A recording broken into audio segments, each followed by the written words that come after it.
We were preparing for a murder trial, and a murder trial that was going to last years.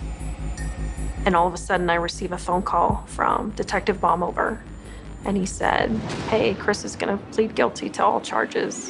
Whoa, wait, like, we're not done. We have all these things to do. We didn't examine all the evidence. We didn't interview every witness we needed to. We didn't do all of these things that you would do in a normal investigation because he stopped the clock.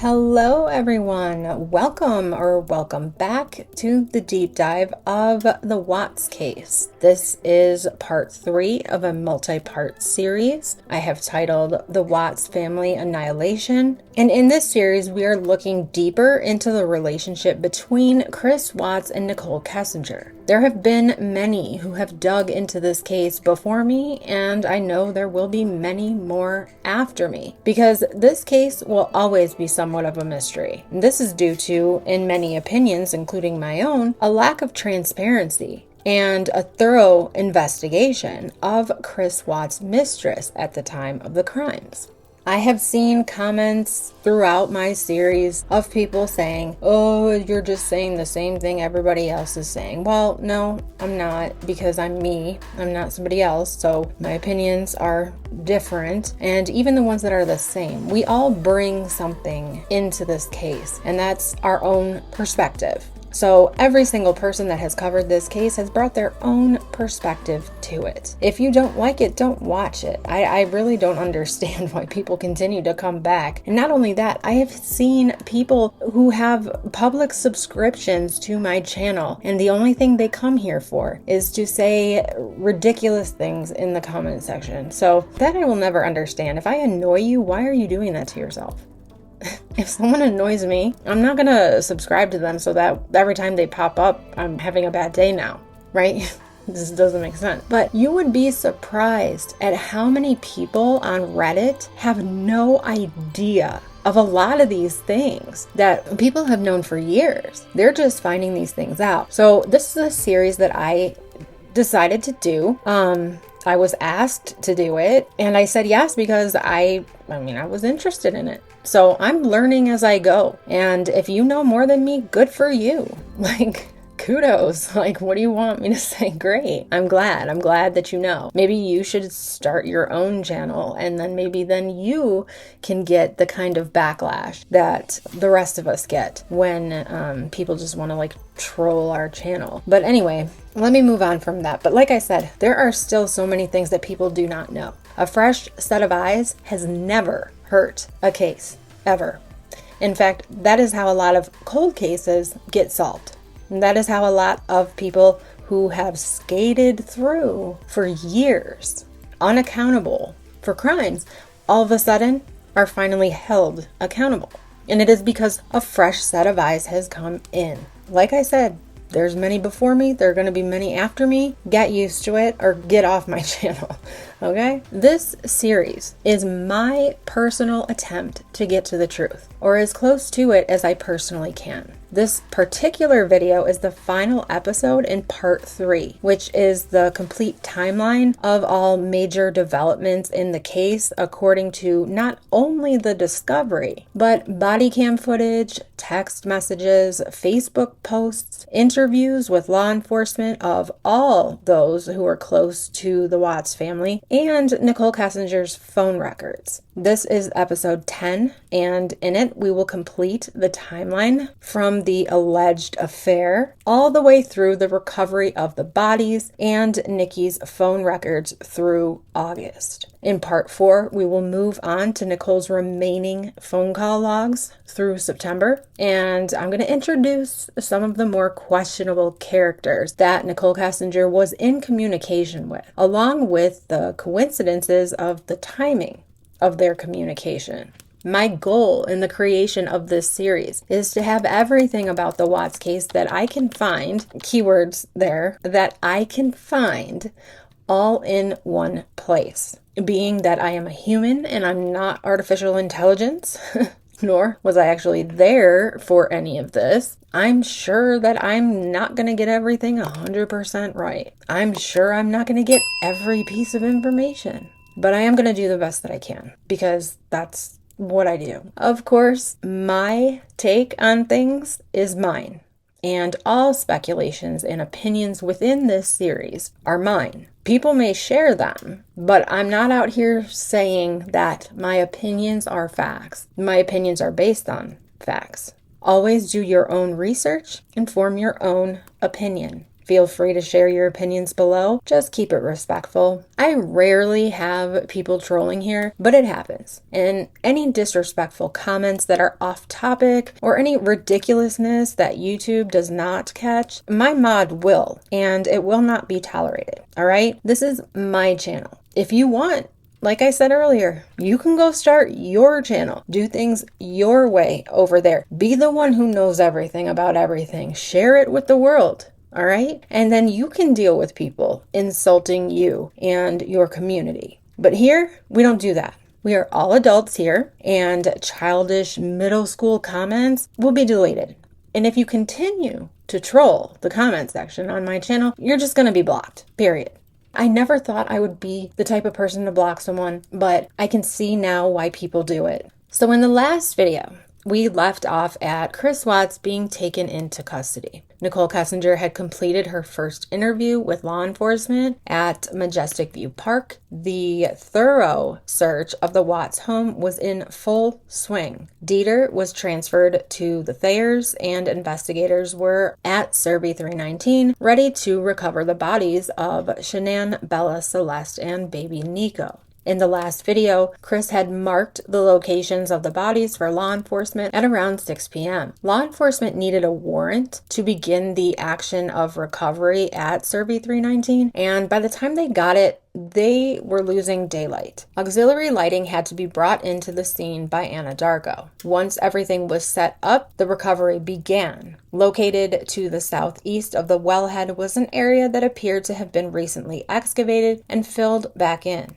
The area appeared to be approximately 8 feet by 14 feet in diameter. Living foliage was observed, partially buried on and under the uneven ground. Once the search warrant for the Serby 319 property had been confirmed to have been signed, a more thorough search of the property was also done, and items of evidence located were collected and packaged. Scene processing photos were taken of the scene with and without markers. Measurements were taken through the use of global positioning polar coordinates, or GPS, and a laser measuring device. Blue Star latent blood reagent, aka luminol, was applied to the thief hatch of each tank after positive and negative presumptive tests of the reagent had been done with expected results, meaning the reagent had been tested prior and it was working properly.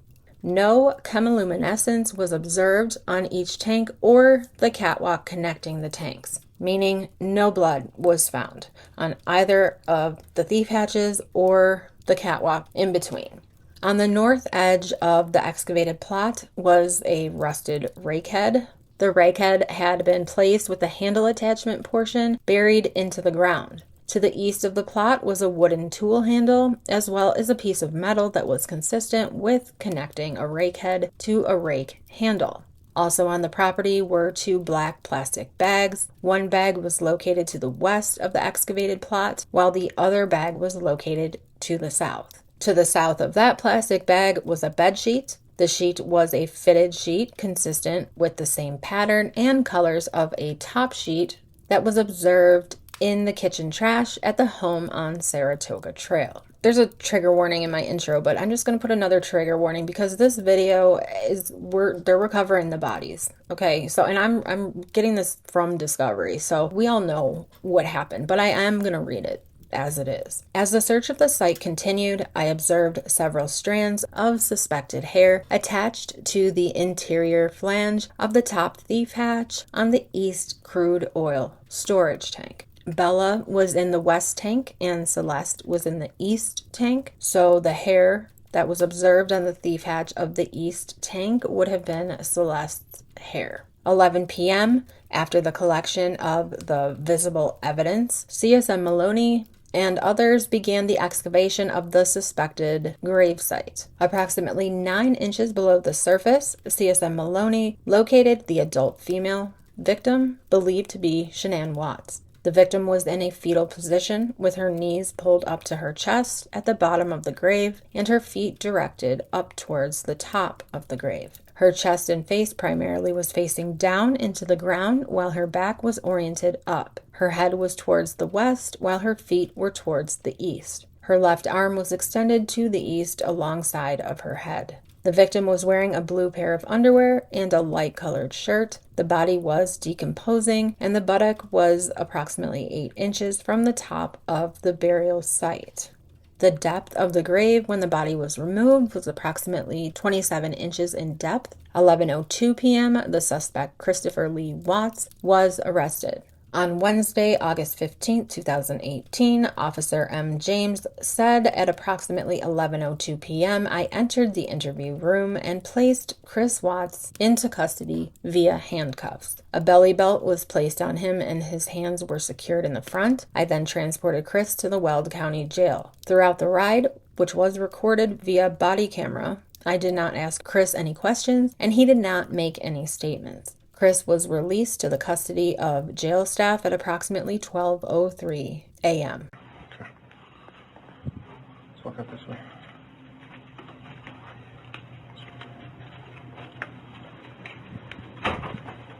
Go straight.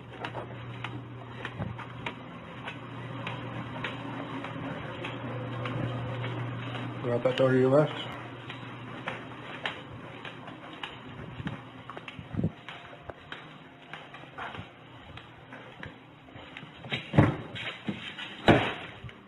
Eat.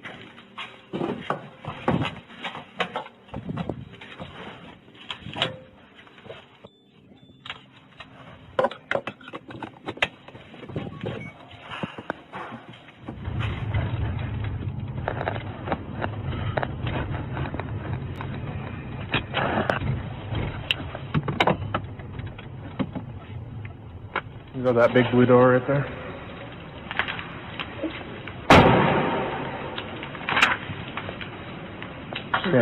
Stand in front of it. All here? Yes, sir. You can go in and have a seat on your left, okay?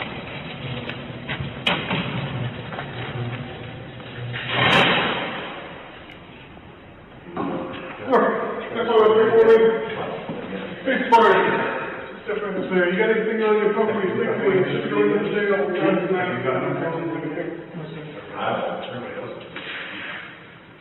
Anything at all on your property? No, sir. I'm assuming why would we want to sell this surprise? Assuming I defer to the 10 because it's on Mondays. It's a really bad day when we take the sheriff's somewhere from it.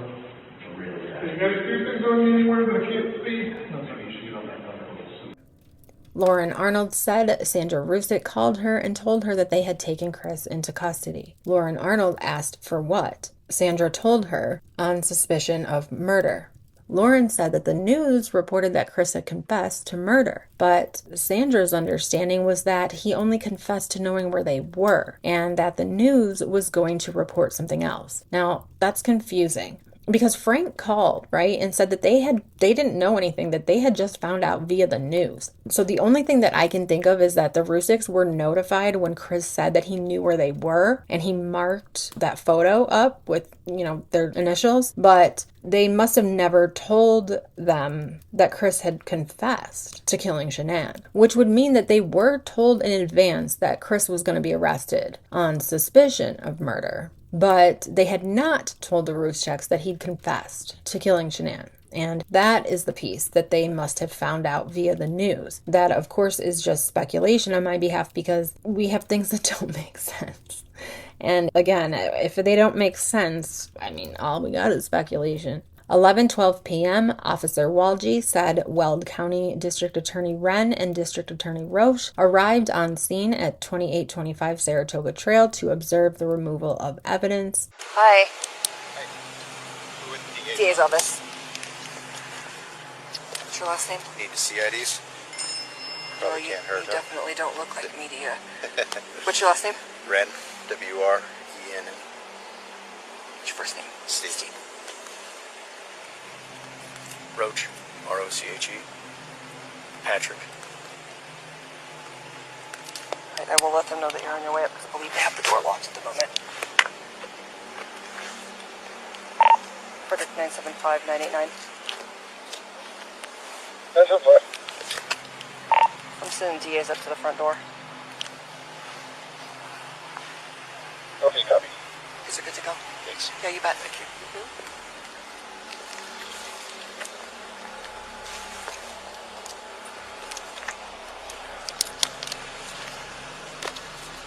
Property items that were recovered at the Watts home were a pillowcase with residue, pillowcases, top bedsheet with residue, Chris's Apple Watch, Shanann's Apple Watch, MacBook Pro with an electrical cord, iPad with pink hard case, Echo from kitchen area, their wireless router, Shanann's clothes that she was possibly last seen in, some leggings, the book Hold Me Tight hardback, a light blue nitrile glove, all bedding and pillows from Bella's room, all bedding and pillows from Celeste's room, master bedroom comforter from the corner, and all master bedroom bedding and pillows, master bedroom men's clothing from corner, clothes on the master bed, all clothes in hamper and master bed bathroom, baby monitor with 2 cameras, a Dell laptop, and Chris Watts' work computer.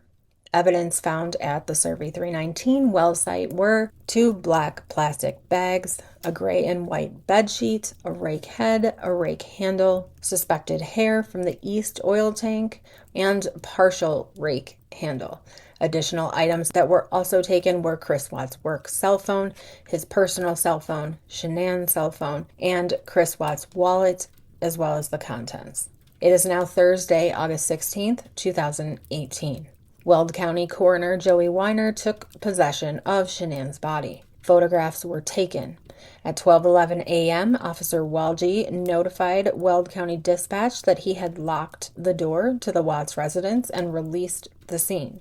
4:30 a.m., Nicole Kessinger called her dad and held a 5-minute conversation. Her phone registers in Thornton, so she is back in the area of her apartment. 4:46 a.m., Nikki's mom, Barbara Kivett, called Nikki and they held a 1-minute conversation. 6:41 a.m., Nikki's dad called Nikki and they had a 52-minute conversation.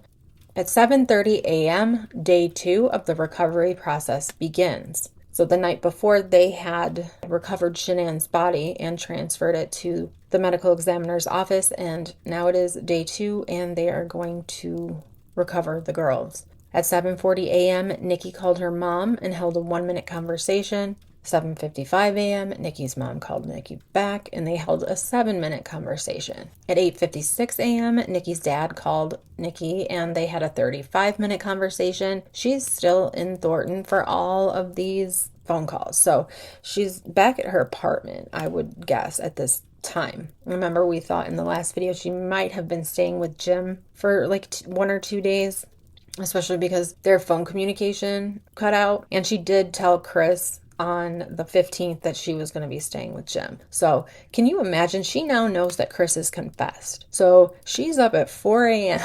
calling her dad, her mom, back and forth on the phone with her mom and dad all morning. At 9:30 a.m., Mark Lair, I've been saying his name wrong this whole time. I was saying like Mark Lara, but it's Mark Laher, I think. I don't know. I said it 2 different ways. I'm sure the pronunciation police and the, what do I call them? The grammar patrol, they just go wild every time anybody makes a mistake. Proper English, like as if I'm trying to sit here and school you guys in honors English class or something. Anyway, 9:30 a.m., Mark Laher from the FBI. Remember, he and Philip Jones had interviewed Nikki on the 15th. So it's now the 16th at 9:30 a.m. Mark and Nikki held a 41-minute conversation. And Nikki, again, she's still in Thornton. 9:45 a.m., CSA Eric Bryant was directed to assist in documenting the autopsies of 3 victims involved in a homicide investigation. CSA Bryant was assigned by CBI Crime Scene Unit Manager David Maloney. The autopsy was scheduled for 10 a.m. on the 17th of August at the McKee Medical Center in Loveland, Colorado. Now, this is because, like I said, they have Shanann's body at this point. They still need to recover the girls. So they're knowing this is going to be an all-day thing. So the autopsy of all three is going to be conducted together at the same time at 10 a.m. on August 17th. CBI agent Tammy Lee said after arriving at the site, Survey 319, that they had met with CBI crime scene analyst David Yoakum, Frederick Police Department Detective Dave Baumhover, Frederick Police Officer Scott Coonrod, numerous employees of Anadarko Petroleum, DT Welding, and Northern Plains Trucking. Everyone on scene received a safety briefing from Anadarko employee Brett Sessler. During the briefing, they were informed that the east tank battery contained approximately 9 feet of crude oil, and the west tank battery contained approximately 1.4 feet of crude oil. So big difference, very big difference.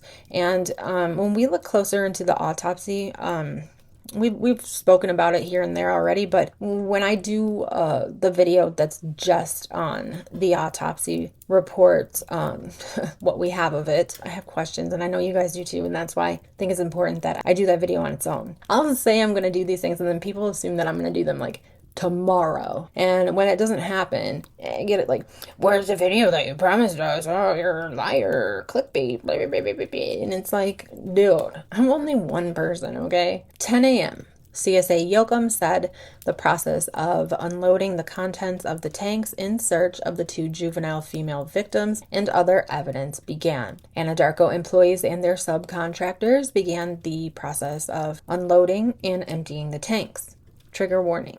This consisted of draining the tanks through a gravity-fed line at the base of each tank into a collection tray 8 feet by 3 feet by 6. The tray was then emptied through a 4-inch hose with an attached 3/8 of an inch strainer into a vacuum system that attached to a tanker truck. CBI agent Tammy Lee said after the briefing, quote, I walked over to the small, shallow grave where Chris's wife Shanann Watts had been exhumed the night before. There was an orange traffic cone near the open grave. I then assisted CBI crime scene units with conducting a grid search of the field surrounding the tank batteries. Items of potential evidence were flagged with bright-colored stakes. I also assisted with conducting a search of the area outside of the barbed wire fence surrounding the oil well site, but nothing was located. The weeds and sunflowers were thick, and it did not appear blankets and stuffed animals previously mentioned by Chris as having been left near Shanann's grave could have traveled that far in the wind. After the grid search was completed, I assisted with additional digging around Shanann's gravesite with shovels in an attempt to locate Bella and Celeste's blankets and stuffed animals. So people had commented about this photo when I showed it in another video.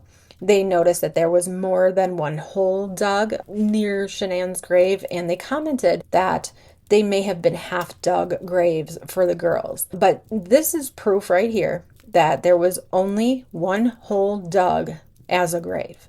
The other holes were the agents digging around Shanann's grave for the blankets and the stuffed animals that Chris said that he left there, which we know that he did not. And therefore, no blankets or stuffed animals were located at Survey 319.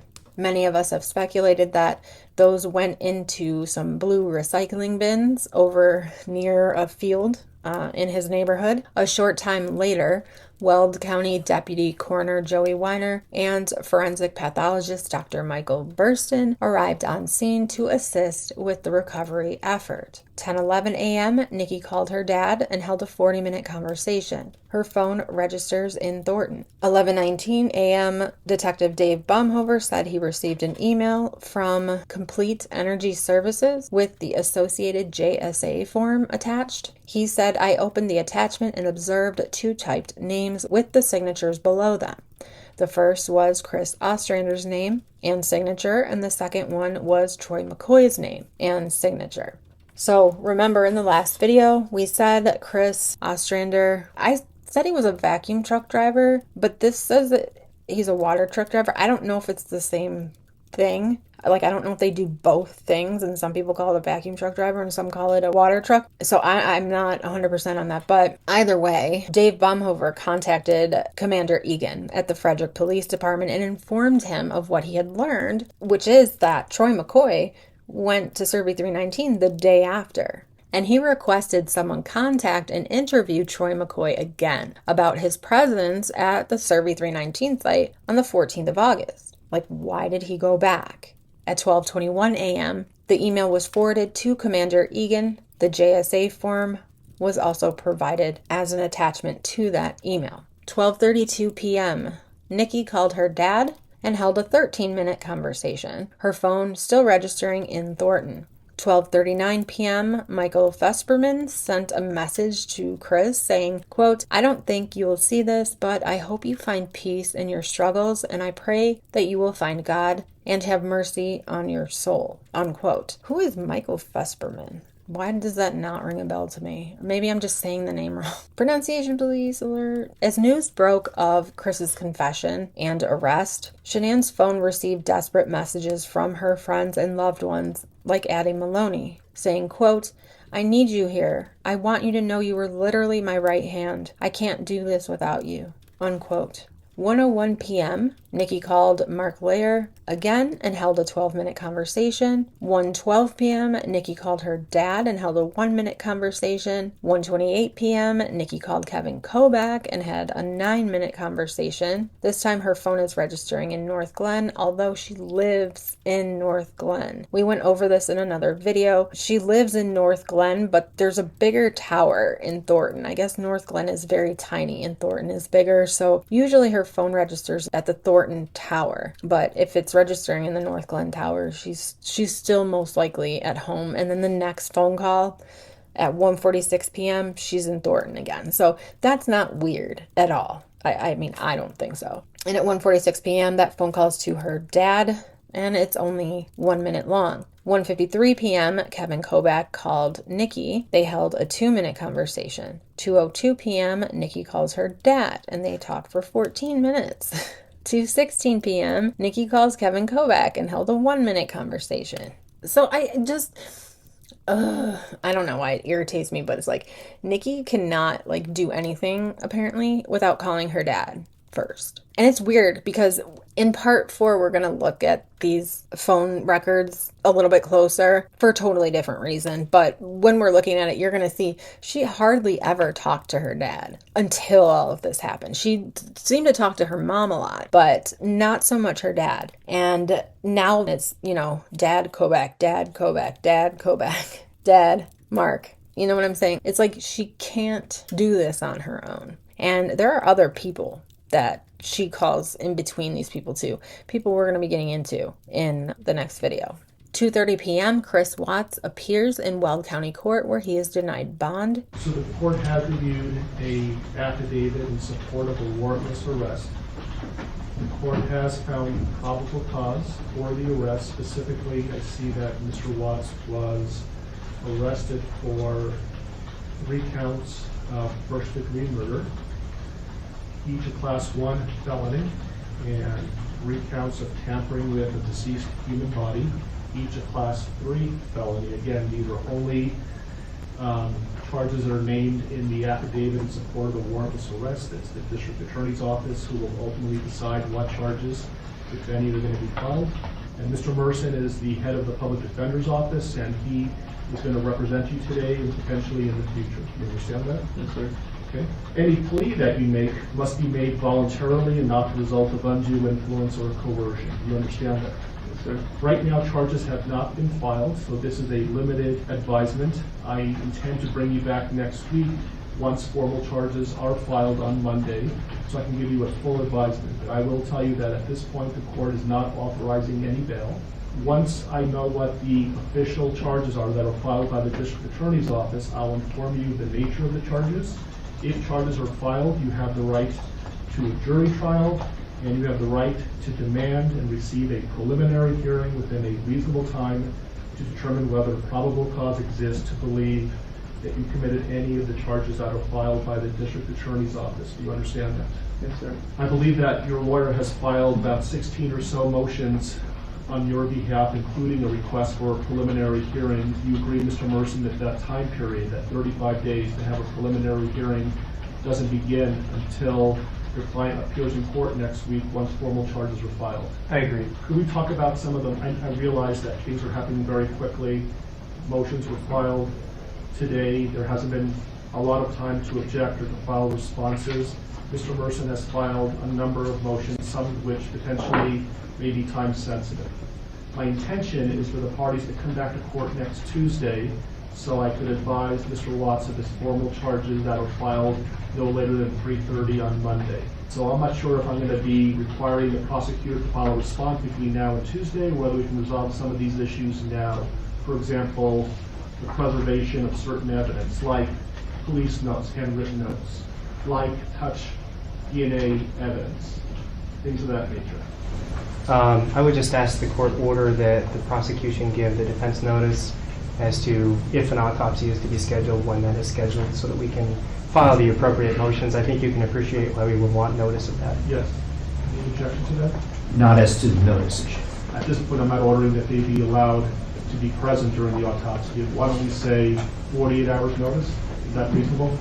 Yes, and if I learn that information over the weekend, I'll email Mr. Merson. Is that okay with you, Mr. Merson? That's fine. Thank you.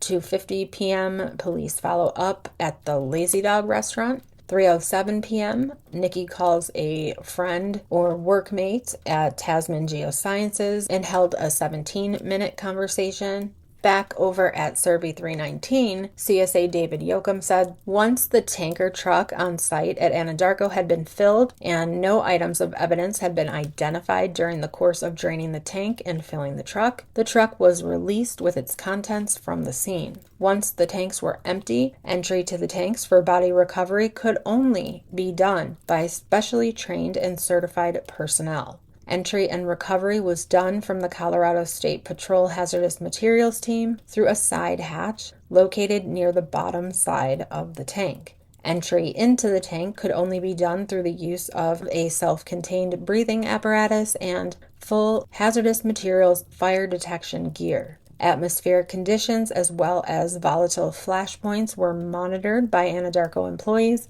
as well as the CSP Hazardous Material Team. At 3:45 p.m., upon the completion of emptying the east tank, a juvenile female victim believed to be Celeste Watts was found, buried in crude oil sludge at the bottom of the east tank. The victim was recovered by CSP and was wearing an orange-pink colored shirt, shorts, and a diaper with no shoes or socks. The body was decomposing and was completely covered in crude oil. Weld County Coroner took possession of the body. Tammy Lee said Celeste was covered in oil and was brought out of the tank in a white decontamination box that had been affixed with rope handles. Celeste was wearing a pink nightgown, and I could see she was also wearing a pull-up. Once outside the tank, Dr. Burson patted her stomach area down with oil-absorbent pads. Celeste appeared to have skin slippage and was wrapped in a white sheet and then laid inside of an open body bag. Tammy Lee also reported, quote, after Celeste had been recovered, I left the scene and was not present during the recovery of Bella from the West tank, unquote. Yeah, and Tammy spoke about this in the Lifetime series that they did on it. So I got home that Friday and I kissed my kids. I walked upstairs, kissed my husband, and I just collapsed on the floor. And I just started crying. And I cried and cried and cried. And I have never done that before. And I couldn't stop. And I can't imagine. And I think at the time she had a daughter around the same age, or like a 4-year-old daughter or something like that. She had a daughter very close in age. And yeah, these people, I mean, I have been researching this case for almost a year now. It's been almost a year since I've been doing this case. And sometimes it's like, you know, you turn off to it because it's like work and you're trying to figure stuff out, and it becomes very analytical, and if you look at it that way, you can get through it. But sometimes just reading this, depending on the day, It can depend on the day. And it's like, oh, I'm a female, so, hormones and things like that. And being a mom and being a mom of, I have a 4-year-old right now. So it's like sometimes I can't even do it. But I cannot imagine what they saw. I can't imagine the nightmares that I'm sure all of these people maybe even still have. Just reading about it is difficult, even after reading it over and over again for almost a year now. 3:50 p.m., Nikki called Kevin Kobach and held a 3-minute conversation. 3:58 p.m., Nikki's dad called Nikki and held a 3-minute conversation. 4:02 p.m., Nikki called Taylor, another friend of hers, and held a 9-minute conversation. She is still in Thornton. Taylor allegedly lives in the Frederick area and is 11 minutes away from 2825 Saratoga Trail, believe it or not. That's interesting. I highly doubt she still lives there, but that's where she lived at the time. At 4:10 p.m., Nikki's dad called Nikki. They held a 3-minute conversation. At 4:12 p.m., Kevin Kobach called Nikki for 1 minute. 4:13 p.m., Nikki called her dad for 1 minute. Someone made a comment in the last video. What is 1 minute? Is it a voicemail? I don't believe it's a voicemail because a voicemail, it says that there was a voicemail deposit, although I'm not so sure that it would know if you're leaving a voicemail. Like your phone bill would know that you were left a voicemail. Maybe it is. It could be. 1 minute could be her leaving a voicemail. Or do I have that totally backwards? Oh, you guys. I can't with this case anymore. It's driving me insane. Where were we? Oh, 1 minute. All I can think of is that it's like you call someone real quick and you talk for 1 minute or less. So I don't know if it's, hey, how's it going? Hey, can I call you right back? Yeah, click. You know what I'm saying? I think it's something more like that. But again, I know that the voicemail deposit shows up. I don't know if it knows you're leaving a voicemail. I don't know. I would have to look at it on my brain. I just can't anymore. All right. And my chair is squeaking and driving me insane. So 4:30 p.m., Nikki calls her dad and they're on the phone for 1 minute. She's now registering in Commerce City, Colorado. So she's getting ready for her interview with Kevin Kobach. So this is going to be that second interview with Detective Kobach. This is going to be the one that we have the video of.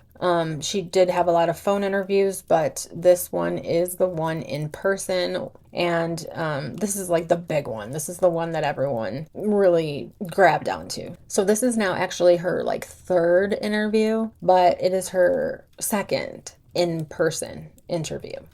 5:55 p.m., CSA David Yoakum said after the recovery of the victim from the east tank, the west tank was drained under the same procedural guidelines. Again, found in the bottom of the tank in the crude oil sludge was the second female victim, believed to be Bella Watts. The victim was wearing a pink multicolored shirt and shorts, no shoes or socks. The tanks were both searched for additional evidence by CSP, and no additional evidence was located. The waste and overflow tank directly to the east of both tanks was visually searched for additional evidence. No evidence was identified or observed. Now, I have a question.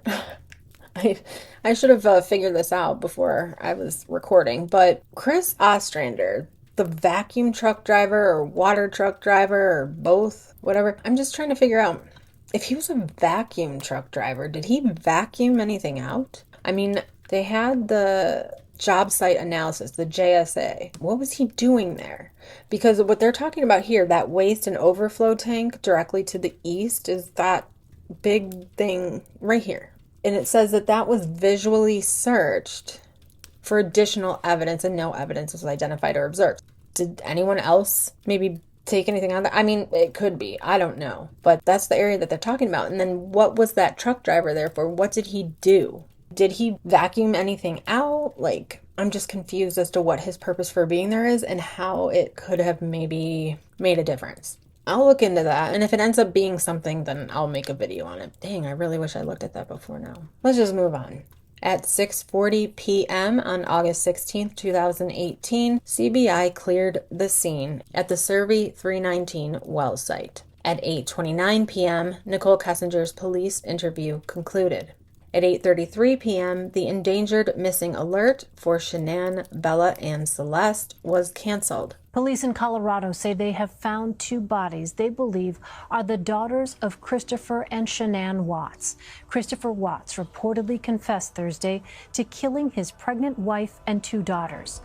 Chris Watts had little to say in a Colorado courtroom this afternoon. Wednesday night, the body of his pregnant wife Shanann was discovered on the property of one of his work sites. We have been able to recover a body that we're quite certain is Shanann Watts. It's like a nightmare that I just can't wake up from. Shanann was last seen by a colleague who dropped her off from a work trip at 2 a.m. Monday. I just want them back. Family, friends, and the entire Frederick, Colorado police force searched around the clock. My daddy is a hero. He helps me grow up strong. In May, she wrote, "I love this man. He's my rock." In another post, she reveals to her daughters that she is having another baby. Mommy has a baby in her belly. They filed for bankruptcy in 2015. Have police released a motive for this crime? At this point, Elaine, they have not, and they're really kind of being quiet. And in court today, they were bringing up the point that the affidavit is still sealed by the court. So as far as an exact motive, we're not sure. As we mentioned before, the family did file for bankruptcy in 2015. So that could play a role, but right now it's too early to speculate. That affidavit, the police affidavit, has been sealed. We're trying to find out exactly what was in it, but a court and the judge has sealed it. So we're going to have to wait. We're hoping we'll get clues into what gave him probable cause to arrest him. Now, there's been reports that he, of course, allegedly confessed to it, but what pressure investigators were putting on him, we don't know. He hasn't been formally charged. He's facing possibly 3 murder charges and 3 tampering with evidence, being the body. Those formal charges are expected to happen on Monday, and then he's expected in court on Tuesday. And so he hasn't pled to anything because he hasn't been formally charged. We will know more about that on Monday afternoon and Tuesday. Thank you, Elaine. Moving on, it is now Friday, August 17th, 2018. It is 2:06 a.m. Nicole Kessinger texts CBI agent Kevin Kobach saying, "I remembered more stuff." 6:48 a.m. Detective Kobach replies to Nikki saying, "Okay, did you sleep?" Nikki said, "More than I have lately, probably about 5 hours." Kobach replied, "Good. Are you working today?" Nikki said, "No, took today off. Not really sure how to deal with my coworkers, so I think maybe it's wise to try and set up a meeting with my bosses from both companies and give them a brief background of what is occurring and ask them for help with this. I was hoping that maybe I could refer them to you if they had questions." 6:57 a.m. Kobach replied, "Sure, I will help any way I can.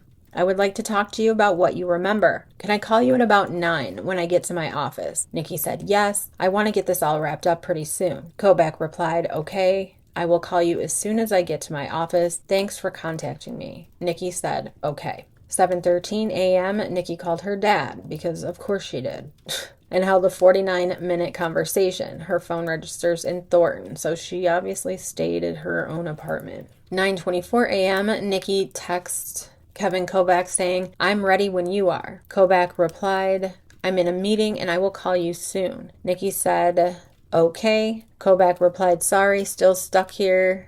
Nikki said, "Is it possible to find out if my name is in the sealed affidavit thing that is to be opened next week? Would like to contact my employer about the media thing and trying to be proactive with work. And it'd be nice if I could give them a heads up about when things might take place. What time are you available?" Kobach replied, "Just wrapping up the meeting. Call you soon." Okay, so she's like antsy AF because he said that he would call her at 9 a.m., right? And it's 9:24 and she is like, like, "Where are you?" kind of thing. And he's saying, "I'm in a meeting. I'll get to you as soon as I'm done." And like she continues to text. And she's worried about this affidavit and, you know, what people are going to think about her at work and all this stuff. And it's like, again, it's so in your face how much she doesn't give a shit about what's actually going on. The most important stuff that is happening right now. She is calling and texting these people while these babies are being recovered from an oil tank with skin slippage and their hair is stuck to a thief hatch. The baby was expelled, which we'll get to in a minute when we do autopsies. It's like, seriously? You're worried about an affidavit saying that you slept with the guy? Like, what are you really worried about? Because if it's that superficial, then I don't think I've ever met someone that terrifies me more than Nicole Kessinger. I mean, really. She's just as bad as Ted Bundy, in my opinion. But anyway, I might cut that out. But if I don't, I hope you enjoyed it. Okay, so it's Friday, August 17th, 2018 at 10 a.m. As scheduled, CBI agent Tammy Lee responded to McKee Medical Center to attend the autopsies of Shanann, Bella, and Celeste Watts. The autopsies were performed by Dr. Michael Burson and his assistant, Weld County Deputy Coroner Joey Weiner. Present during the autopsies were Weld County Coroner Carl Blash, Weld County Chief Deputy District Attorney Steve Wren, Weld County Deputy District Attorney Patrick Roche, FBI Special Agent Graham Coder, and CBI Crime Scene Analyst Eric Bryant. Prior to the performance of the autopsies, the representative from the DA's office read an email that contained a request made by the Public Defender's Office to have the necks of the victims swabbed for residual trace DNA. They also requested scrapings from underneath the fingernails as well as x-rays. And we talked about this in this little video that I put out about DA Rourke because he typed that in there. And it was almost kind of like making fun of the public defender. Like, he was being sarcastic. I don't have the autopsy report in front of me right now, but it said something along the lines of, even though they were in crude oil for 4 days, they thought they might get some DNA off their necks. Like, basically, it was just very sarcastic and condescending. Two things that together, when it comes to this case, are just very annoying. So I just thought that was just, it was in poor taste the way it was typed. It was unnecessary. Anyway, that's DA Rourke for you. The first autopsy performed was on Shanann Watts. Shanann had x-rays taken prior to the autopsy, and Dr. Burson was informed that Shanann had a prior neck surgery. Shanann was wearing a purple-gray t-shirt, black bra, and blue thong underwear, which were removed and collected as evidence. Shanann appeared to have a large amount of skin slippage, and her amniotic sac was protruding from her vaginal area. Dr. Burson examined the amniotic sac and removed Shanann's fetus. The fetus was collected as evidence, and CBI laboratory manager Aaron Koning arrived during the autopsy to transport the fetus directly to the CBI's forensic laboratory. During Shanann's autopsy, Dr. Burson pointed out several important findings. Dr. Burson advised that Shanann's thyroid bone was not broken, although he pointed out bruising to the soft tissue of the right side of the thyroid bone. Dr. Burson also noted bruising to the muscles and tissue in Shanann's neck. Dr. Burson advised he did not note any other trauma to Shanann's body and found no evidence of disease, which people are saying, didn't she have lupus? Why was that not noted? And things like that. And we will get into it when we do the autopsy video. Dr. Burson advised Shanann's preliminary cause of death was asphyxiation due to manual strangulation. At 10:52 a.m., Detective Kobach calls Nikki and they hold a 50-minute conversation. This phone call registered in Thornton, and this is considered Nicole Kessinger's third interview. 12:07 p.m., Nikki calls Lynn from Anadarko and held a 15-minute conversation. Her phone now registers in North Glen. 12:17 p.m., Kobach texts Nikki, "Call me back about the victim advocate. Hazel Heckers is her name." He tells her that her phone on caller ID is going to show a different number, and then he gives her the direct number. So it's probably, like the office number, but then she has her own kind of like work phone, cell phone for her clients, more than likely. Just guessing, but it makes sense, so whatever. 12:21 p.m., Nikki calls Kobach They talk for 5 minutes. She's still in North Glen. 12:26 p.m., Nikki called Hazel Heckers, the victim support advocate, and they held a 1-minute conversation. 12:28 p.m., Nikki received an incoming call from a number that we have no idea who it is. I looked it up as well, and it registers as like it's not a phone number, but it's not the first time this happens. This number is on her call history a couple of times, and it belongs to no one, which is weird. But that's now. So it might just be a disconnected number. Just because I can't find it now doesn't mean it wasn't somebody's before. It's just kind of weird. But whoever this was, she was on the phone with this person for 20 minutes. 1:14 p.m., right after that phone call, Nikki called her dad and held a 10-minute conversation. Her phone is registering in Thornton. Friday, August 17, 2018, Troy McCoy was also re-interviewed at the Anadarko Petroleum headquarters located at 501 North Division Boulevard in Platteville. The purpose of the second interview, again, was to clarify some timeline questions and to inquire about Troy returning to Survey 319 on the following Tuesday, August 14th, 2018, at about 2:12 p.m. Okay, there from that point, I've got everything here going through my head, and I'm like, what the hell's going on? Because it's been since Monday since we've heard anything from Shanann. Okay, right? Wait, let me stop you there. No, you're fine. So you said you got everything in your head. Tell me what that means. Well, everything that's going on. Yeah, well, Chris took off Okay. work, and I'm worried about his wife and his kids because I've known his wife and his kids, I've been over, hung out with Shanann, hung out with Bella and everything. So I'm like, what's going on here? And he's been real short with me on text messages, and there's been no news updates. I've been seeing, stuff coming out that people are looking for him. Everybody's sharing it on Facebook. So I was like, well, if nothing else, it's 1 o'clock. I don't have anything else to do. I'll head back out toward that 319 and, see if I see anything out of the norm and stuff like that. And that's the same time that officer called me. What prompts you to want to go to the 319? Because that was the first location we were at that morning. Okay. Just because, or Yeah, something's tripping honestly. your suspicion here, obviously. Well, I mean, honestly, because I seen him in the different clothes, and he just was short with me that day. Okay. He wasn't really engaging in conversations and stuff like that. And then all of a sudden, 11 o'clock to noon, his wife's gone, supposedly. And, he thought that she went to a friend's house or whatever. Even in my head, it's not adding up. So you've been thinking about this quite a bit as I love Monday my went guys along. I work with. They're all like my brothers. Yeah.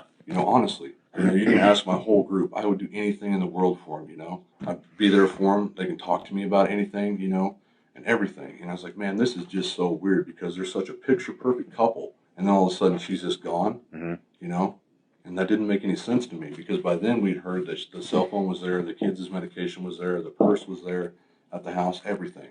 And Shanann and the girls were gone. That didn't make any sense to me. Okay. Because Shanann lives on that phone because that's what her business is that phone. Right. So I drove out to the 319 and as soon as I went through the gate was already open. There was a water truck driver on location and from MPT and I signed his JSA. So I parked out by the wellhead.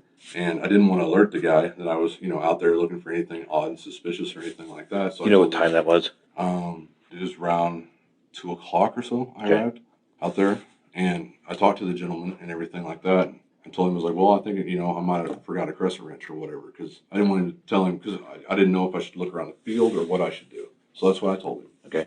And then I signed his JSA, and I turned around and looked at the clock, and it's like, it's so freaking late that by the time I get out of Survey Ranch and back to, the area around like County Road 22 and, 37, kind of like a baseline. If somebody needs me, then I'm going to be way too far away. So I went ahead and just got back in my truck after I signed his JSA and left location. Okay. Why did you sign that? Because I'm supposed to. Okay. What is it? I have to sign that what JSA. is a JSA? Job site analysis. Okay. So these contractors that work for us, if they pull up on a location, they pull a tank, which he pulled the open top water pit is what he pulled. That's what he was hooked up to. So this water truck driver, do you know who that is? No, sir, I don't know his name. Okay. But I did sign his JSA. Okay. Is that what this is? I signed electronically. He just handed it to me and said, sign this. 1:25 p.m., Jesse Lambert from the Dacono Police Department said, quote, I was asked by Officer Davies with Frederick Police Department to assist with a burglary in progress at 2825 Saratoga Trail in Frederick, Colorado. unquote. Weld County Communications advised that there were multiple people in the house taking pictures, and the reporting party, a neighbor, probably Nate, said that he didn't think that they had permission to be in the residence. Officer Lambert said he was advised by responding officers that the individuals in the house might be an investigation team from the DA's office. Upon arrival, a male identifying himself as the reporting party, so Nate, contacted me and said that he went up to the door and he knocked, but the individuals inside wouldn't open the door. Officer Lambert said he looked through the front window by the door and saw several people walking around and several tubs of equipment on the floor. A male opened the door and advised that he was with Christopher Watts' defense team. Frederick officers arrived shortly after I made contact at the door. The male asked for us to come inside so that we were not in a shot of the news cameras that were set up the street. Officer Davies asked me to call the Weld County District Attorney's Office to see if the defense team was allowed to be in the house. While they contacted the defense team, Officer Lambert spoke to DA investigator Kathy Holscher, and she advised that the house had been released as a crime scene and the defense team was allowed to be there.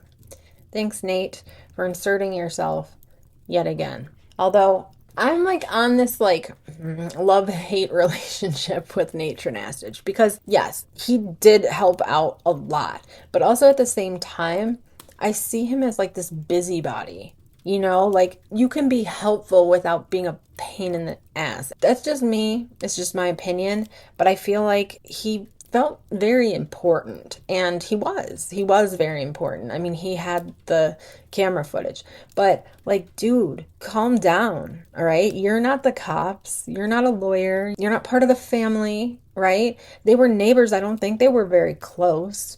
It's not like they would hang out and have barbecues together. So that's just why I say what I say about him. That's where it's coming from. So now they had to contact the defense team and send cops out there and everything on because he can't mind his own business. How would people be in there if they weren't supposed to be? But I mean, at the same time, I get it because they probably had a lot of people coming around there, and he was probably just making sure that someone didn't break into the house. What about that ghost lady too? There was they went there for a ghost lady. When was that? Oof. That's creepy. I saw that. I think I played that in one of the first videos. All right, I'm going off on a tangent. I need to get back. Look, my watch even dinged and told me to shut up. All right. Officer Lambert relayed that information to the Frederick officers and cleared the scene. 1:30 p.m., CBI agent Tammy Lee said the second autopsy performed was on 4-year-old Bella.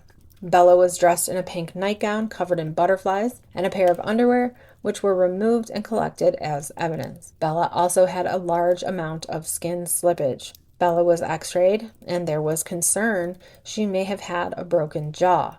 The x-rays were sent to a pediatric radiologist at Children's Hospital, who advised that it appeared to be gas in the area of the jaw and not an actual fracture. It also appeared Bella had some scrapes to her buttocks and the top of both shoulders. Dr. Burson pointed out several important findings. He advised Bella's frenulum and the skin connecting the top lip to the gum was torn, which created a large hole on the inside of Bella's gums. Her inner lip also appeared bruised, and it appeared Bella had bit into her tongue. He indicated Bella's injuries were consistent with hard downward pressure on her nose and mouth. He indicated Bella's death was violent, as it appeared she had struggled to get away. Dr. Burson's preliminary cause of death for Bella was asphyxiation due to manual smothering. Dr. Burson did not note any bruising or injury to Bella's neck. Now, we went a little bit more into detail on another video, but again, we'll be doing an actual autopsy video where all I do is discuss the autopsies and some research that I found,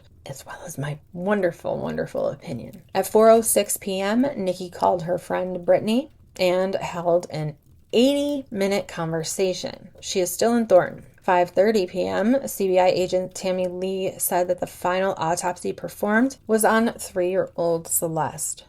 Celeste was dressed in a pink nightgown, Minnie Mouse underwear, and a pull-up. The nightgown and underwear were collected as evidence. Celeste had a large amount of skin slippage. Celeste did not have any obvious signs of injury or bruising to her neck area, nor was there any injury to Cece's mouth or face, to include petechiae. Petechiae is and we all say that word different, is the dots. It's like red dots of where you're not getting enough oxygen. Here's a picture of it. So she did not have that. And that is something that you would see more in a strangulation as opposed to a smothering. Anyway, Dr. Burson advised Celeste's preliminary cause of death was asphyxiation due to manual smothering. Dr. Burson also measured the hip and shoulder width of both Bella and Celeste and advised that the smallest width was Cece at 9.5 inches. Dr. Burson made the note that he was aware that the opening to the hatch of the oil tank was only 8 inches in diameter. The items of evidence collected during the autopsy were packaged and turned over to Detective Baumhover. 5:39 p.m., Nikki's mom called her and they held a 3-minute conversation. 6:02 p.m., Nikki called Hazelbrook Sober Living and held a 14-minute conversation. Still in Thornton. That is something we're going to be talking about in the next video, okay? 7:59 p.m., Nikki texts Detective Kovac saying, quote, "Can I ask how you were able to acquire my text messages between Charlotte and I?" Kovac replied, quote, "We have all your texts for the past 7 days," unquote. I would have loved to see her face when he texted that. Nikki said, "Thank you for the info. Why did I sign that paperwork if you guys already had the info?"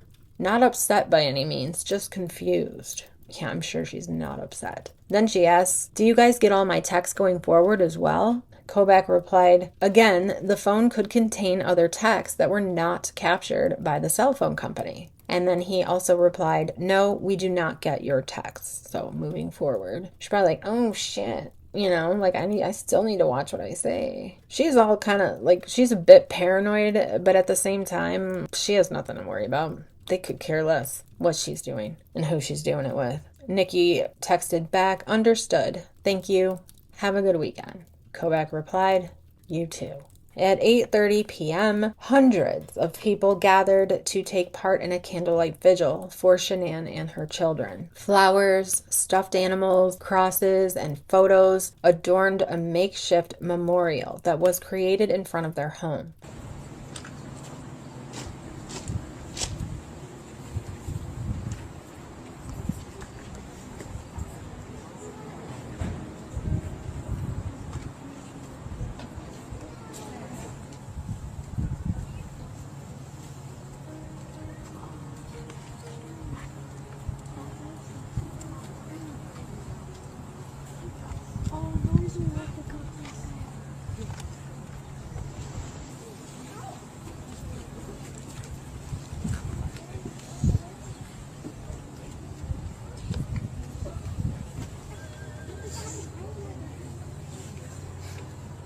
At 8:41 p.m., Officer Perez said he was requested by Detective Baumhover to transport items of evidence to the Longmont Police Department.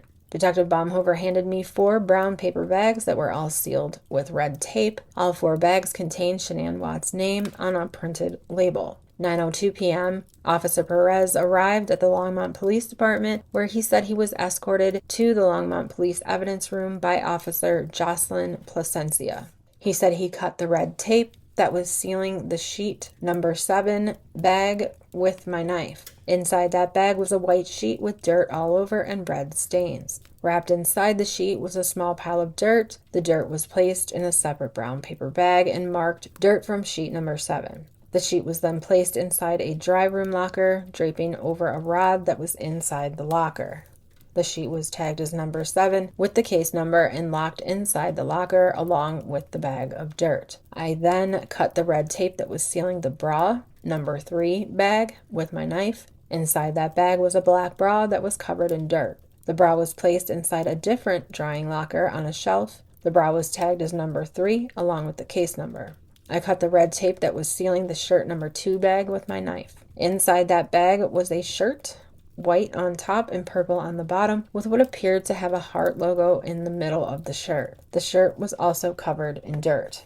The shirt was placed inside the same drying locker as the bra on a hanger. The shirt was tagged as number 2 along with the case number. The drying locker containing the bra, shirt, and underwear was locked. The keys to both drying lockers were put inside a cabinet that only evidence personnel would have access to. Officer Placencia assisted me through the whole process of placing the items into the drying lockers. Officer Placencia completed a property and evidence report sheet containing Longmont's case number. A copy of the property and evidence report sheet will be added to the case. Photographs were taken of the items inside the drying lockers and will be submitted into evidence. Video and audio was recorded from the time I arrived at the Longmont Police Department until I finished placing the items of evidence inside the drying lockers. Yeah, just hold the bag, make sure you get them in there.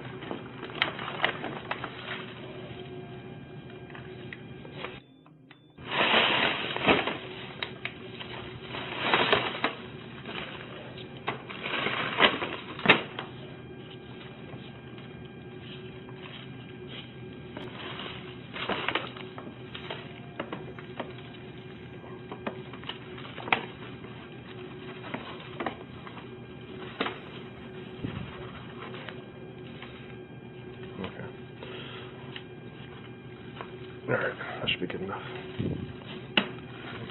There we go.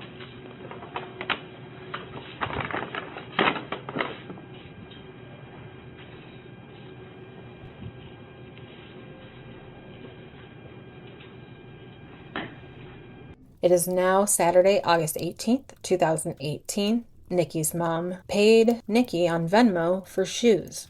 Is that code for something?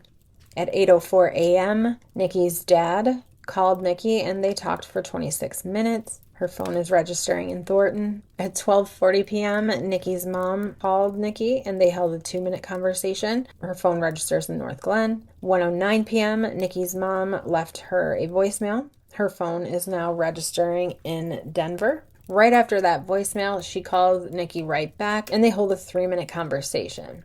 A short while later, her mom calls her back again for another minute. Nikki's phone is now registering in Aurora, Colorado. Okay, so she goes from Thornton, North Glen, Denver. Now her phone registers in Aurora. 3:45 p.m., Nikki texted Kobeck saying, "I remember more. I'm with my family tonight, though, and it's safe in a positive environment for me right now. I can give you time first thing in the morning if you would like." Good for you, Nikki. Good for you. You are with your family. You're safe. You're in a positive environment right now. I mean, I'm just so happy for you. Great. Good job. So glad you're doing so well. I mean, Jesus. Meanwhile, over here in the real world, we're having candlelight vigils for dead children. I mean, fuck. It's almost like the more I do this case, the more irritated I get with her. You know, at first it's whatever. Okay, I'm not even going to get into it. Let's just get through this timeline. 4:25 p.m., Nikki called Anna Darko and held a 19-minute conversation. She is still in Aurora. 4:57 p.m., Nikki called her dad and held a 39-minute conversation, still in Aurora. At 5:35 p.m., Anna Darko called Nikki and they held a 1-minute conversation. She's still in Aurora. 5:35 p.m., Nikki called Anna Darko back. They talked for 2 minutes. 5:36 p.m., Nikki called Tasman Geosciences for 1 minute. 5:39, Nikki calls Tasman Geosciences again and left a voicemail. 5:41 p.m., Nikki called her dad and held a 21-minute conversation. We're back to she needs her daddy to talk to anybody. At 6:04 p.m., Nikki called Hazel Heckers and left a voicemail. 6:06 p.m., Nikki called Anna Darko and held a 2-minute conversation. 6:09 p.m., Nikki called Tasman Geosciences and left a voicemail. 6:10, Nikki called Tasman Geosciences and left another voicemail. 6:16 p.m., Nikki called Hazel Hecker, who's that victim support advocate, and held a 2-minute conversation. And then at 6:20 p.m., Nikki calls Jim. Oh, we missed him. I missed him. Did you guys miss him? We haven't heard about him in a while, and it's weird because he's usually like, bam, top person she calls. So she calls Jim. and they talk for 2 minutes. After that, she calls Hazel back at 6:46 p.m. and leaves a voicemail. At 6:47, Jim called Nikki, and they held a 6-minute conversation. 7:41 p.m., Tasman Geosciences calls Nikki and held an 11-minute conversation. Now, this Tasman Geosciences and Anadarko, she's trying to figure out her job situation. And in between this, she's talking to Hazel and Jim and her dad, of course.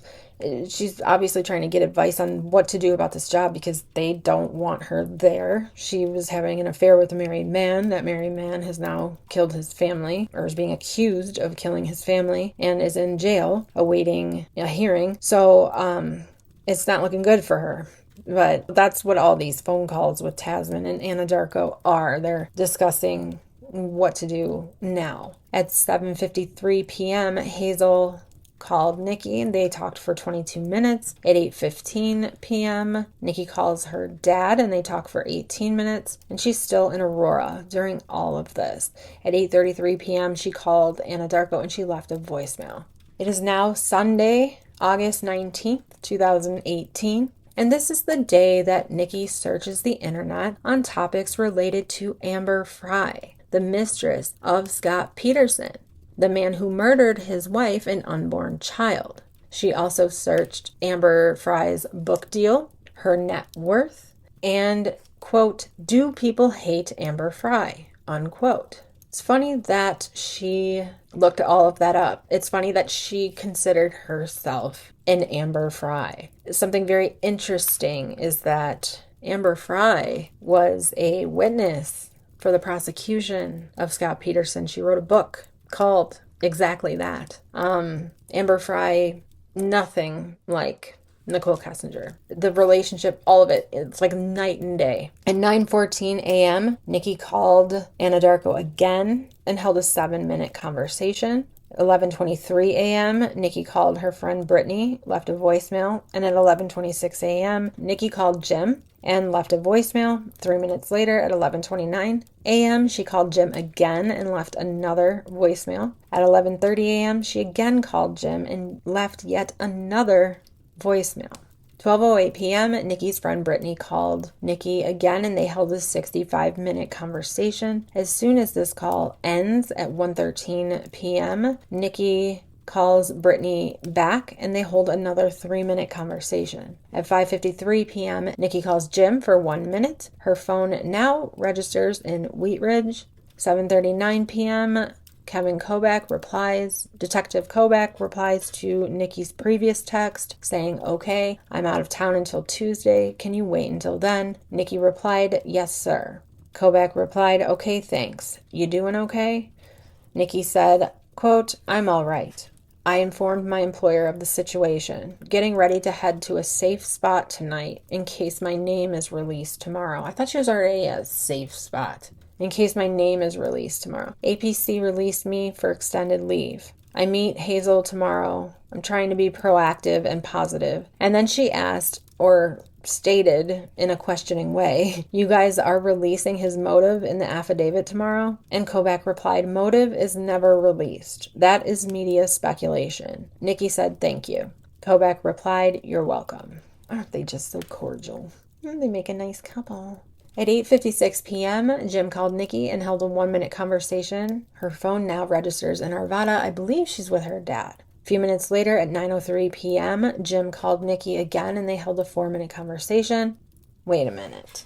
That makes no sense. 8:56 p.m., Jim called Nikki and held a 1-minute conversation. Her phone is now registering in Arvada. A few minutes later, at 9:03 p.m., Jim calls Nikki again and held a 4-minute conversation, and her phone is now registering in Thornton. That's very interesting. She's going to a safe place, but she's back home. Not only that, but from Arvada to Thornton in 10 minutes. Is that possible? Maybe it is. I don't know. 10:12 p.m., Jim calls Nikki. They hold a 5-minute conversation. That phone call registered for Nikki in Thornton. 10 minutes after that call ended, Jim called Nikki again at 10:27 p.m. and held a 6-minute conversation. Less than 30 minutes later, Jim called Nikki again at 11:01 p.m. and held a further 24-minute conversation. And she's still in Thornton. I don't know about you, but when I talk to people, like back and forth and short calls are really weird to me. I don't feel like I do that. I mean, I don't even have friends that I talk to on the phone, but when I did, back before I became a mom of 4 and started doing YouTube full time, when I had a life, I don't even know if I called someone, talked to them for 2 seconds and hung up, and like did it so often, like as often as she does it. It's like she's always trying to figure something out. And like, oh wait, let me make sure that he heard me right, or let me make sure that I tell him this part, or oh, I changed my mind, let me call him back, kind of thing. It's a little, I don't know, it's just weird to me. It is now Monday, August 20th, 2018. It is 12:15 a.m. It has been 50 minutes since the phone call between Nikki and Jim ended. And Nikki calls Jim again and holds a 7-minute conversation, with her phone now registering in Denver. At 8:04 a.m., Tasman Geosciences called Nikki and held a 16-minute conversation. 9:21 a.m., Nikki called Jim and held a 1-minute conversation. 9:54 a.m., Jim called Nikki and held a 22-minute conversation. 12:48 p.m., Nikki called her dad and held a 6-minute conversation. Her phone now registers in Lakewood. 12:54 p.m., Nikki called Anadarko and held a 30-minute conversation. At 1:28 p.m., Jim called Nikki and held a 2-minute conversation. Her phone is now registering in Arvada. 4:37 p.m., Nikki called Jim and held a 4-minute conversation. 5:36 p.m., Detective Baumhover interviewed Nicholas Atkinson, who was accompanied by his mom, Nicole Atkinson, and that interview ended at 6:11 p.m. 6:59 p.m., Nikki called her dad and held a 3-minute conversation. Her phone is now registering back in Denver. 7:02 p.m., Nikki called her friend Brittany and held a 1-minute conversation. 7:06 p.m., Nikki's friend Brittany called Nikki back and they held a 25-minute conversation. 7:52 p.m., Nikki's dad called Nikki and they held a 9-minute conversation. She is still in Denver. Also on this day, Detective Baumhover, along with DA Michael Rourke and several other DAs, met with Frank and Frankie Rusick at the Weld County District Attorney's Office. While briefly interviewing both Frank and Frankie, Detective Baumhover said he learned the following: that Chris stated to Sandra that Shanann was in one of her moods on the morning of August 13th, 2018. Nicole Atkinson spoke with Sandra that morning and was concerned about Shanann and the girls' whereabouts. Shanann's phone and Apple Watch were never turned off, and that she charged them on her nightstand each night. The girls' Jack and Jill bathroom doors were typically locked at night to keep Bella and Cece out of the bathroom. Sandra called Chris and left a voice message. She subsequently called him again to check on Shanann. Chris was distant with Shanann's family the 1 week that he was in North Carolina. This was the last week of 6 weeks that Shanann and the girls were in North Carolina visiting family. Frank stated that Chris's relationship with his mother is not as good as the relationship with his dad. Frank confirmed the conflict between Shanann and her mother-in-law, Cindy Watts, regarding Celeste's peanut allergy, which is actually a tree nut allergy. Frankie, during his interview, stated that Shanann was the one who wore the pants in the family. Frank said Chris was more stern and confrontational with Bella and Celeste when he was visiting in North Carolina for that last week of the 6-week trip. Frank installed the hotel-style latch on the front door to prevent Cece from opening the door. And we talked about that as well, and yet I still had comments of people saying that Chris installed that lock to lock his family inside. That lock was installed when Frank and Sandy lived with the Watts. And Frank is the one who installed it because Cece kept opening the door and running outside. So I don't know how many times we can go over certain things and show that some of these rumors are just rumors. but whatever. All right. Frank also said a big blue blanket was typically on the couch, but this blanket has still not been located to this very day. Frank confirmed the outside garage door opener keypad has never worked. And there was confusion about that on August 13th. People trying to figure out what the passcode was for it. Nicole Atkinson even called Sandy asking what the passcode was. And I played all of this. And you could hear Sandy on the phone asking Frank what the passcode was. This is confirmation from Frank Rusick that that keypad never worked. So Chris did not dismantle it. It didn't work even when Frank and Sandy lived there. Does that mean anything? No, it doesn't. I'm just saying. It is now Tuesday, August 21st, 2018, 7:31 a.m. Nikki texted Kevin Kobach asking, "What time would you like to talk today?" Kobach replied, "Good morning. Do you want to meet or talk via phone?" Between 7:50 and 8 a.m., Kevin Kobach called Nikki and they held a 28-minute conversation. She is still in Denver. Now, I want to be clear, this conversation was not recorded. 10 a.m., Chris appeared in court to be formally advised of the charges against him. August 21st, Chris was charged with 3 counts of first-degree murder, including an additional 1 count per child, cited as death of a child who had not yet attained 12 years of age, and the defendant was in a position of trust.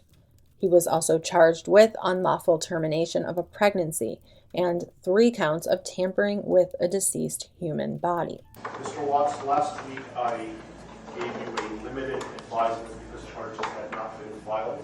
They have now been filed, so I can give you a full advisement.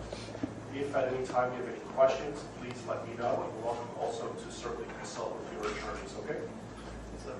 Mr. Watts, let me explain to you what you have been formally charged with and what the possible penalties are. Count 1 alleges that on or about August 13, 2018, Christopher Lee Watts unlawfully, feloniously, after deliberation, and with the intent to cause the death of a person other than himself, caused the death of Shanna Watts, and violent that crime is classified as murder in the first degree of Class 1 felony. Do you understand?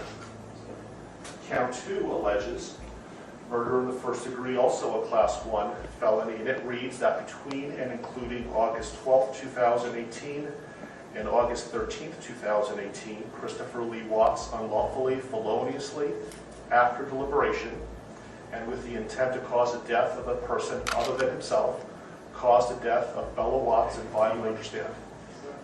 Count 3 alleges murder in the first degree, a Class 1 felony, and specifically it alleges that between and including August 12, 2018 and August 13, 2018, Christopher Lee Watts unlawfully, feloniously, after deliberation, and with the intent to cause the death of a person other than himself, caused the death of Celeste Watts on subsection 8. Do you understand?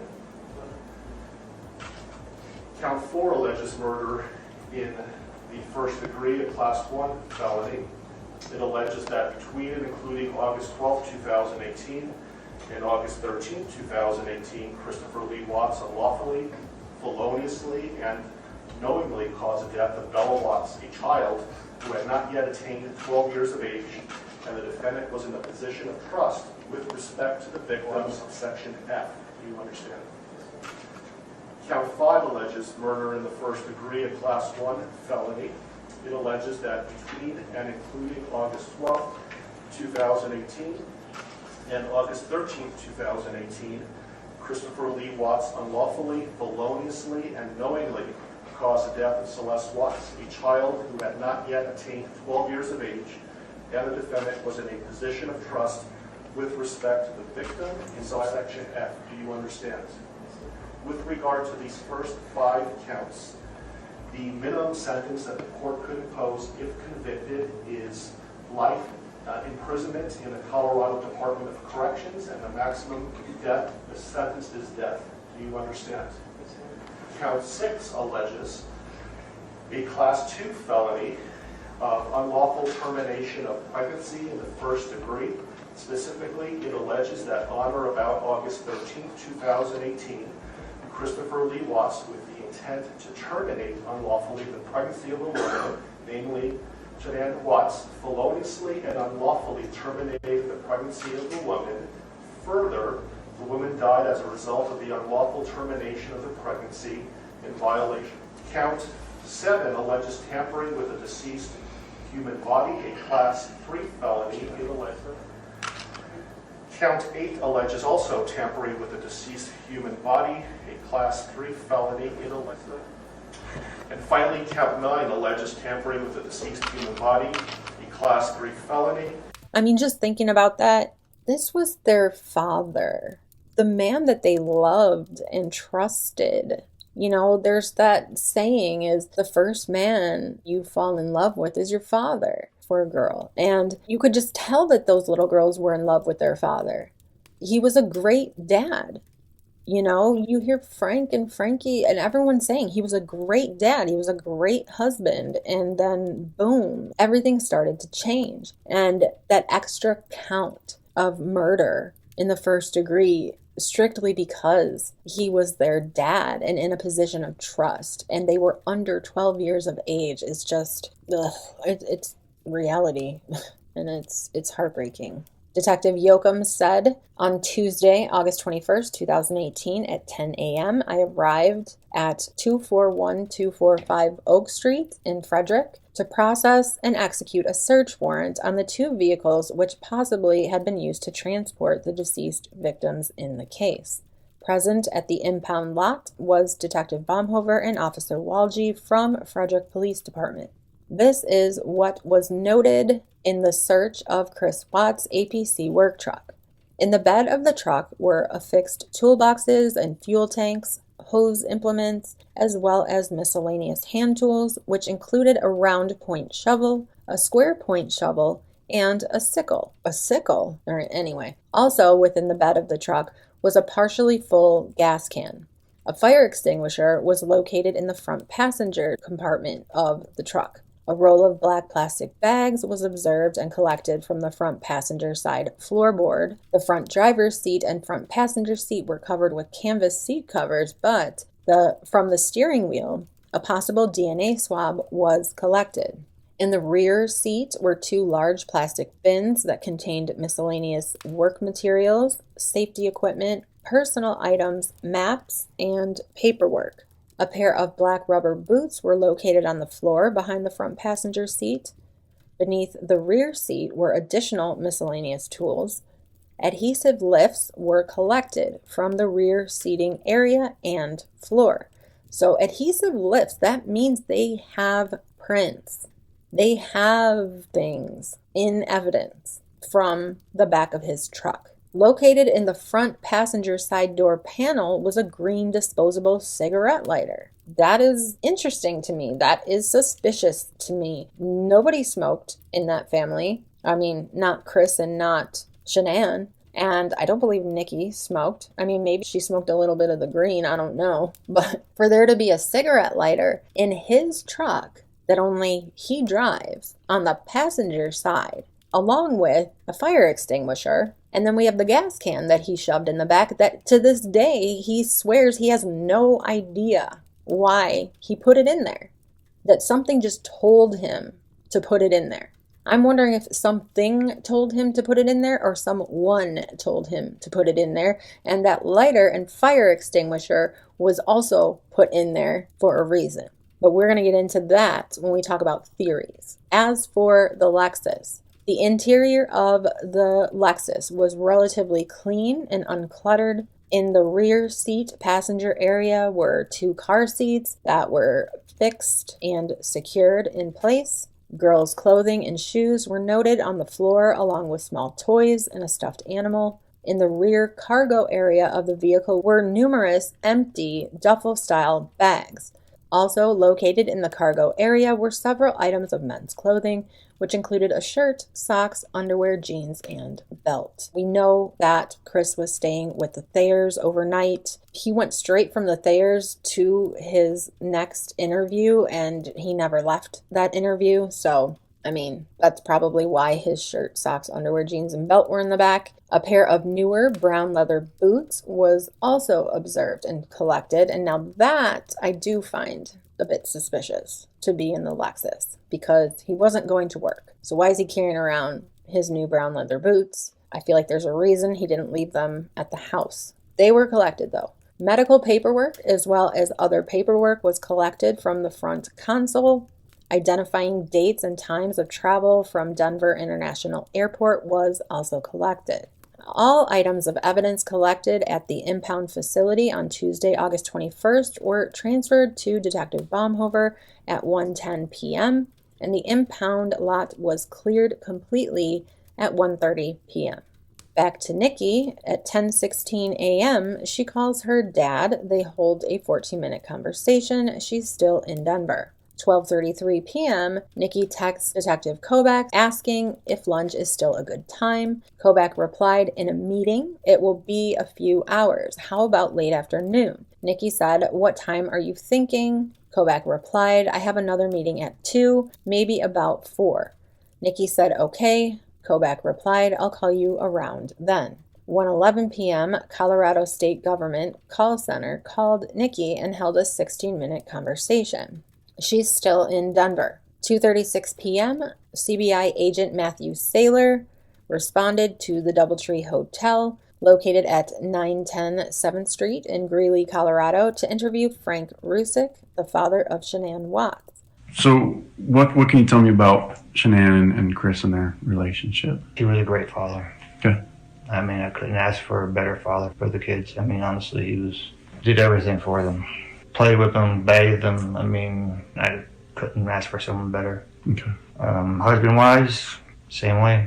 Never seen any kind of problems with him. I was out here prior to the 6 weeks she was here. I don't know the exact date before they both went on the vacation with her Thrive company and watched the kids. There was a little bit of difference in him, but I just took it as being a father. I mean, he was getting a little sterner with the girls. I mean, it was nothing, he was always the quiet type with them. But he started getting a little sterner with them, and I just took it as being a father. Now he's getting a little bit tired of what they're doing, running them all over, so he's just getting stern with them.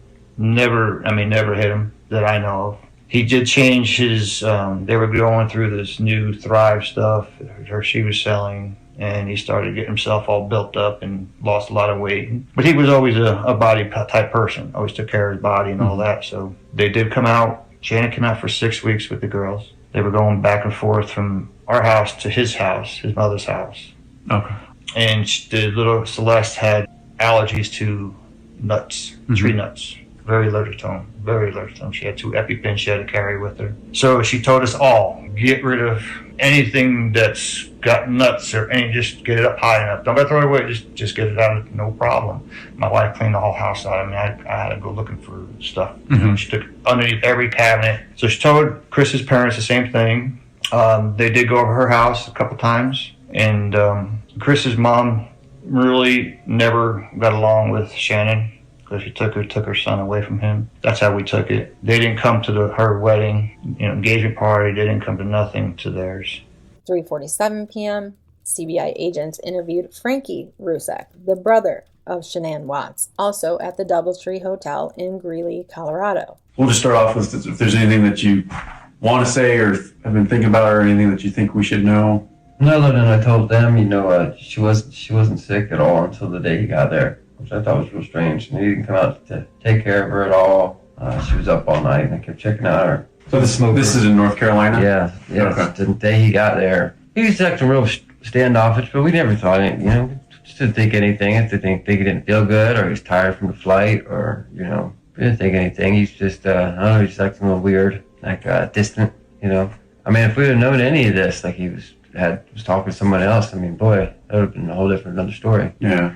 But, my sister, she didn't act like anything was wrong at all. Nothing. Like, it was normal, same thing as it always has been. She never said anything to you about them not getting along? No, nothing. Okay. How close were you with her? Pretty close. She would tell me things like she wouldn't tell my parents. Right. That's another reason we talk to everybody. Yeah. And, and she told her friends things she wouldn't tell me, because she wouldn't want me to worry, and she knew eventually I'd probably tell my dad or mom. Right. 3:49 p.m., Nikki texted Kevin Kovac asking, still a go for 4 p.m. 3:58 p.m., Kovac called Nikki and they held a 39-minute conversation. Her phone still registers in Denver. Now again, this 39-minute conversation is not recorded. So we have a 28-minute conversation in the morning that was not recorded. We now have a 39-minute conversation between Nikki and Detective Kovac that's not been recorded. 4:41 p.m., Nikki called her dad. So again, right after she gets off the phone with Kovac, she's got to call daddy. They hold a 1-minute conversation. He must have been busy because at 4:46, Nikki's dad calls Nikki back and they talk for 15 minutes. 5:12 p.m., Nikki's sister, Stephanie, calls Nikki and they hold a 19-minute conversation. 5:32 p.m., Nikki calls her friend Charlotte Nelson and holds a 10-minute conversation. At 5:43 p.m., Nikki calls her dad again and held an 8-minute conversation. She is still in Denver for all of these calls. 5:51 p.m., Nikki calls Jim. They hold a 1-minute conversation. 5:52 p.m., Nikki called Tyler, a family member, and held a 7-minute conversation. 6:01 p.m., Nikki called a number in Fort Lupton and held a 3-minute conversation. 6:04 p.m., Nikki called her dad again. They hold an 8-minute conversation. And at 6:10 p.m., Detective Kovac texted saying, 6:30 p.m., will you be available? Just got to my office. Nikki said, yes, sir. Kovac replied, okay, thanks. Sorry, traffic was terrible. Nikki said, it's okay. Did you want to just do this tomorrow? Found a little info from Verizon as well. Kovac replied, nope, calling right now. Nikki said, okay. 6:27 p.m., Lisa, not sure who, called Nikki and they held a 6-minute conversation. 6:43 p.m., Detective Kovac called Nikki and they held a 91-minute conversation. She is still in Denver. Now, this is Nikki's 4th police interview, but like I said, they have already spoken for over an hour between 2 calls on this day, and neither of those phone calls were recorded. This conversation was recorded, and here is some of that recording. Today is August 21st, 2018. This is Agent Kevin Kovac from the Colorado Bureau of Investigation, placing a phone call to Nicole Kessinger, also known as Nikki. The current time is 6:45 p.m. Hello? Hi, Nikki. It's Kevin. Hi, Kevin. How are you? I'm okay. All right. I'm running a recorder so you know.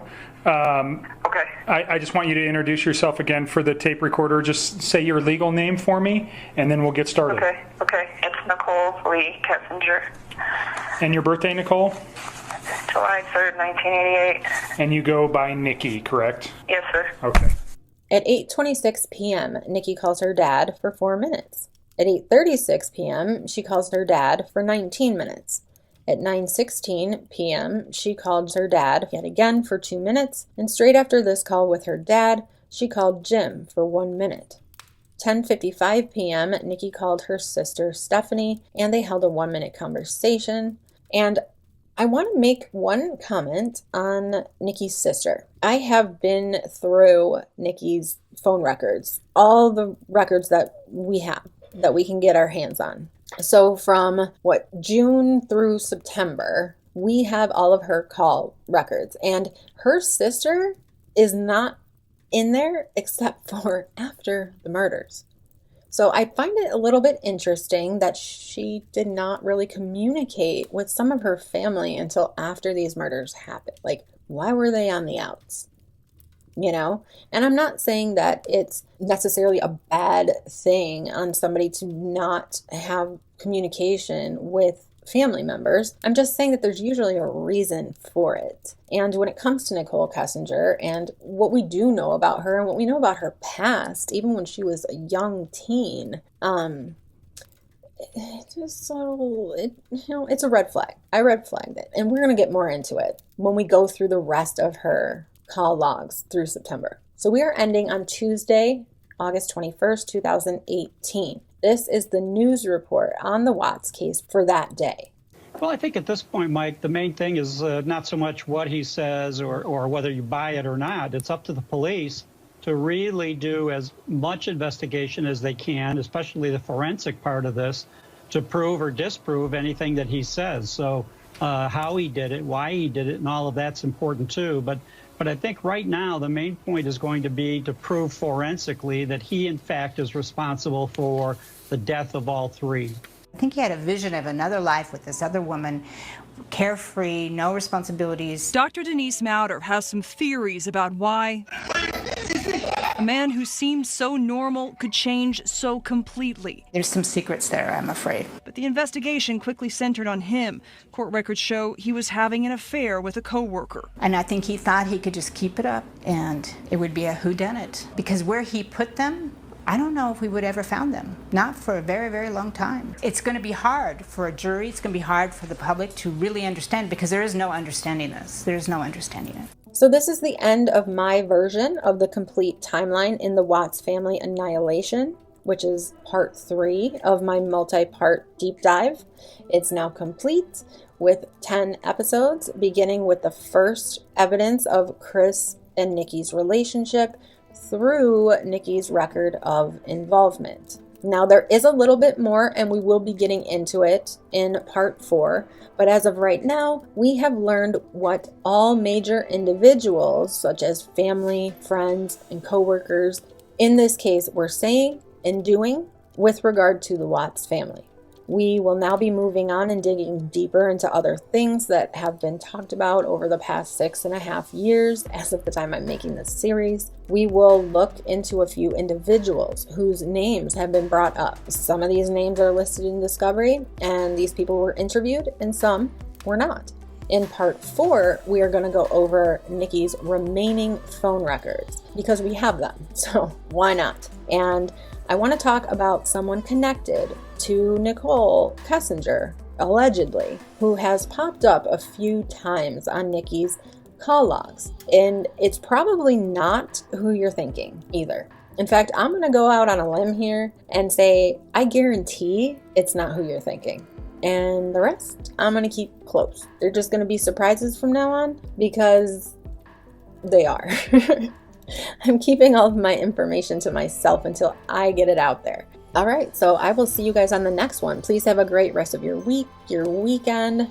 Summer is coming. The weather is getting nicer. I hope you guys get a chance to get outside. It really does make a difference to just breathe in some fresh air every once in a while. I also want to say thank you so much for your patience with this video. It did take a very long time for me to get it out. My fault. I did not realize Final Cut Pro had so many settings on it.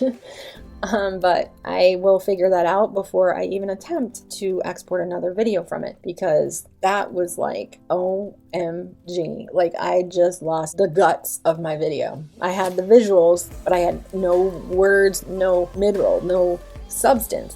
So it's like putting something out with no words. So anyway, oh my gosh. But I got Final Cut Pro. I saved up money. I was able to finally get it. I thought I can put chapters in now. I can put closed captioning in now. I can't even export a frickin' video on it yet. We'll get there. I promise. We will get there. Thank you guys again. Please be safe, be happy, be healthy, and most of all, be unapologetically you. Bye-bye.